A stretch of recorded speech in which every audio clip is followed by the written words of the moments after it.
Hi, this is Neil at Italia Autos. Today I'm going to be doing our buyer's guide on the GTV 2-litre twin spark. To start with, I'm going to give you a walk around the bodywork. There's not much that particularly goes wrong on the exterior of GTVs because they're all galvanised or plastic. Main issue to start with on the bodywork, faded badges on the front and rear. Really easy to change, very cheap to replace. Next issue you see is these original clips for the washer jets.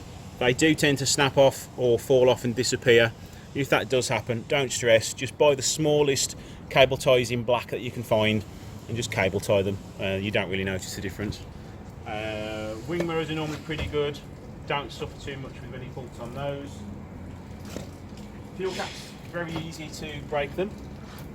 You've got a button release onto the left of the dashboard and the emergency release in the back, in the boot. And to the rear of the car, again, rear badges fade, very common. The rears are a little bit more difficult to change than the fronts.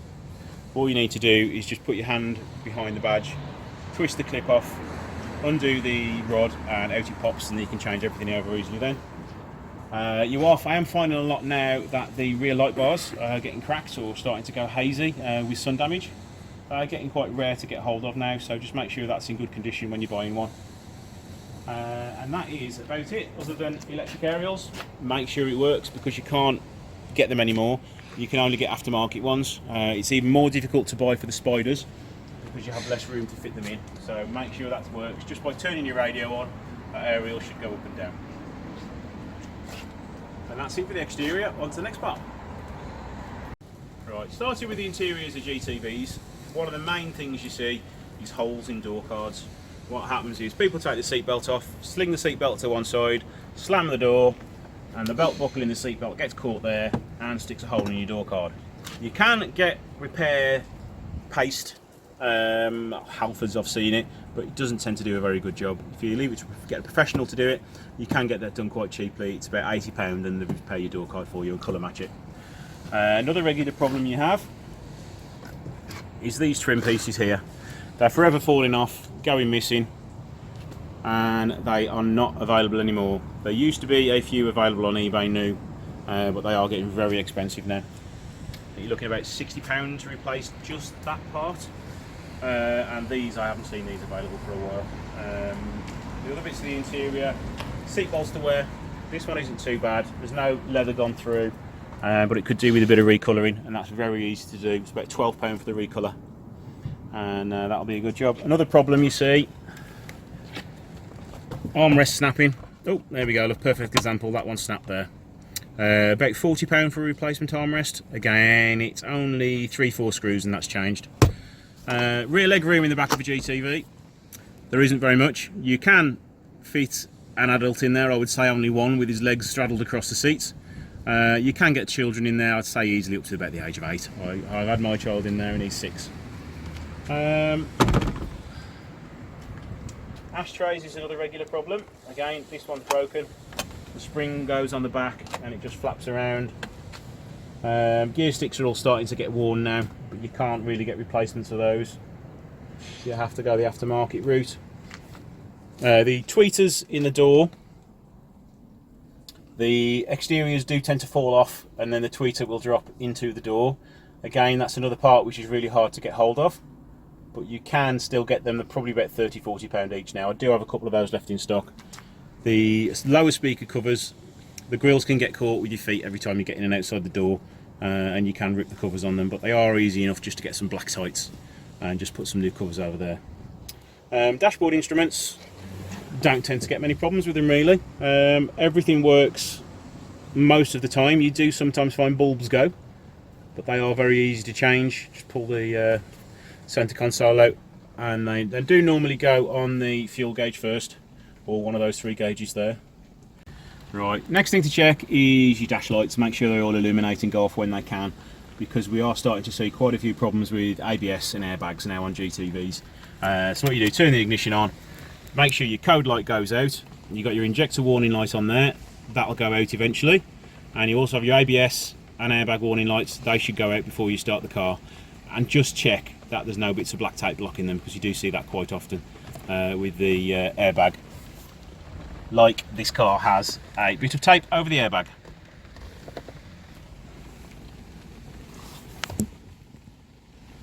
So I barely saw that just, so yeah, very easy to miss that. Another thing most people forget about on GTVs is the boot release in the glove box.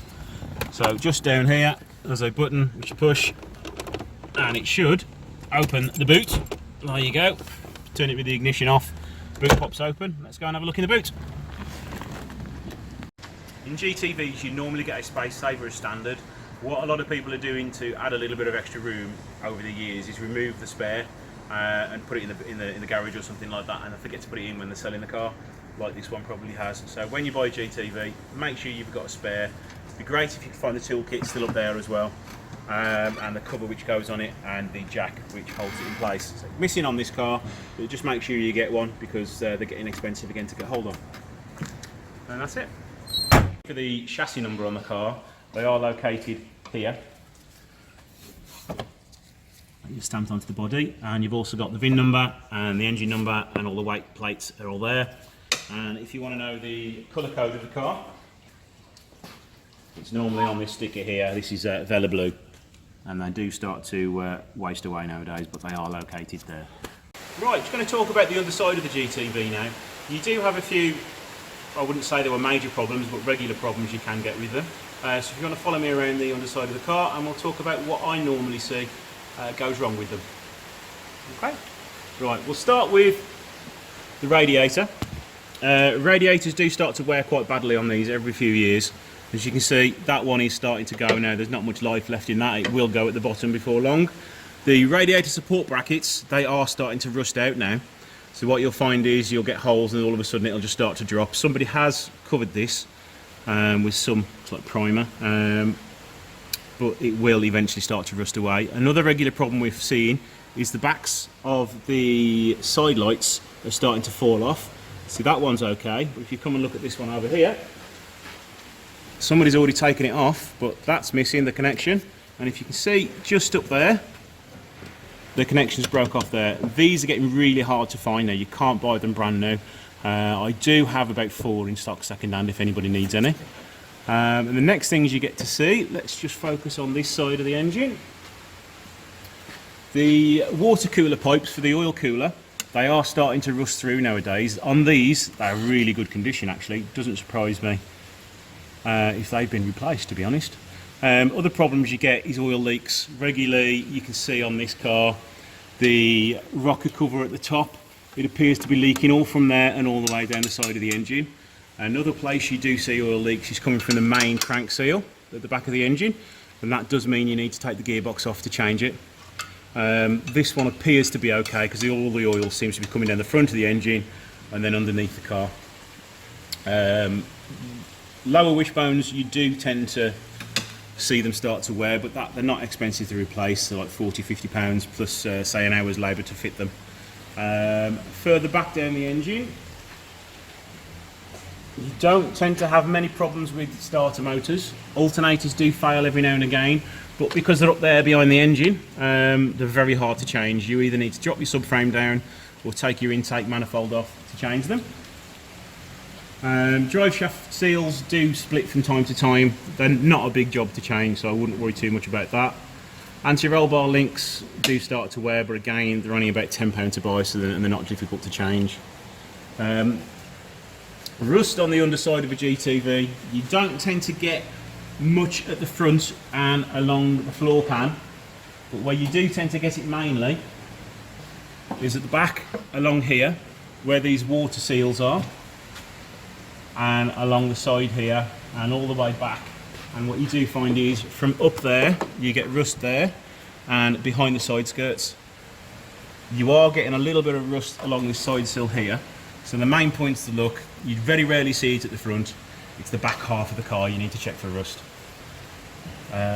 Spring pans as well, these have been replaced I would imagine, and you've also got Powflex bushes and some upgraded rear suspension.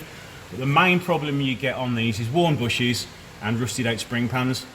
Normally they'll look perfect from the top, look perfect from the bottom, but they rust from the top down because water gets to sit inside there, so all of a sudden your spring will drop through your spring pan. And so shockers can sometimes start to leak, but they're not difficult to change. It's half an hour to change each side maximum. Rust wise, if you look here, look, it's getting quite bad up here. It's not that bad, but so yeah, if you check there, that's one of the main points, and behind the side skirts. The last thing, exhausts. They do start to rust, mainly on the welds and the mounting points. I quite often see them blowing from here and here, and every now and again you do see it from there, but main point I normally see them rusting through is here, and they normally rust under there as well. That is pretty much it for the underside. Other than brake pipes and your brake balance, they are starting to fail and getting very hard to get hold of. There are a few on eBay of this type, but if the earlier ones have got a plunger on the front there, and they are nigh impossible to get nowadays. Brake pipes don't tend to rust that much. If they do rust, they'll go on the joints for there, and they will also go at the front of the car here. They will go there, and they will go around the back there. So they'll go around there. But again, on this car, they are pretty good, and there's no signs of any corrosion. Right, onto the engines now. The 2 litre unit, normally a pretty good engine as long as you look after it. What you do find is a lot of people don't put enough oil in them or don't change the oil regularly enough, and that's when you start to have problems with the bottom end starting to knock and go. Right, main problems, again, oil leaks, as I've said already on this car. Top seal can go, and that can just leak oil down the front of the engine. Variators and cam belts. It's every 3 years or 36,000 miles. Variators normally last between 3 to 6 years before they start to knock. Other problems, you get this pipe here start to split. Normally goes from underneath. This one is in pretty good condition. The way you check it, you just pull it and then look for any cracks down the top. If you've got cracks down the top, it's probably just as bad down the rear. You don't really tend to suffer from rust. Air filter boxes, the nuts and screws can sometimes seize and just rotate, so it's a bit difficult to service the air filter every now and again. But mainly I'd say with these engines is change the oil and change the oil regularly. I normally say every 6,000 miles to keep that oil nice and fresh, and then you shouldn't have many problems with it. GTV keys, originally they came with 3 keys, and all over the internet you see, oh, make sure you get the purple burgundy key or the red key when you purchase a GTV. In this day and age, times have moved on, you can get keys cloned really easily. If you go to your normal key cutting shop, I think it's about £65 and you can have this key cloned. It won't look the same, but it'll still start and stop the car. So if the car only comes with 1 key, don't worry about it. It's very easy to get a replacement nowadays.